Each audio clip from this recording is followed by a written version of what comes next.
All right, the last voyage of the Demeter. This was like a little chapter in the Bram Stoker's Dracula about, Dracula being on this ship. This movie is actually pretty good. I actually enjoyed this movie. I give this movie a 9 out of 10. I actually enjoyed it.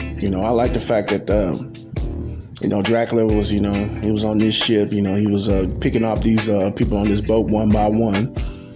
And Corey Hawkins played an interesting character in the movie, this back in like the late 1800s.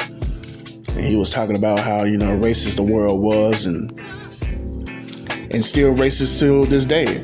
And he was one of the first black people to graduate from Cambridge in England, and he couldn't get a job because he was black. He was a doctor. And that's a pretty interesting story right there, because it still goes on today, almost 200 years later. But I enjoyed the movie. The CGI was okay. It could have been a little bit better as far as like Dracula goes, but I liked the movie though. It went by real fast. It was 2 hours.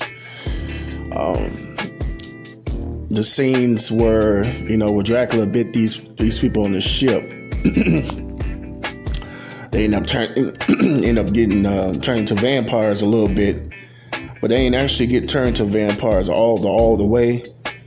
So, but like he bit this one guy, and he ended up burning up, when the sun hit him, and then he ended up biting this little guy, this little teenager dude. No, he was like a little kid. He was like 10 years old, I believe. Ended up killing him.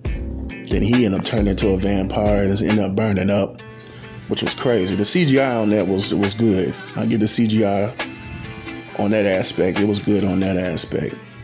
But the movie was kind of, depressing a little bit because everybody died on that boat. And they even had a woman that was specifically there for him, for the Dracula to feed on. So she was already a vampire already. So that was crazy. But the movie went by pretty fast. I enjoyed this movie. The marketing for this movie could have been a little bit better.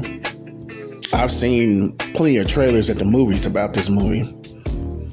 But on TV, you didn't see too many trailers about this movie on TV. But you went to the movie theater and watch another movie, they showed this movie in trailers plenty of times. So like I said, I give this movie a 9 out of 10. It was a good movie to me, a great movie. I know this movie gonna do pretty good on streaming and digital when it comes out. And I enjoyed Corey Hawkins' performance. And I enjoyed this movie. So I give this movie a 9 out of 10. It's been the God King. All hail to the God King at Church Tabernacle and Preach. I'm a holler.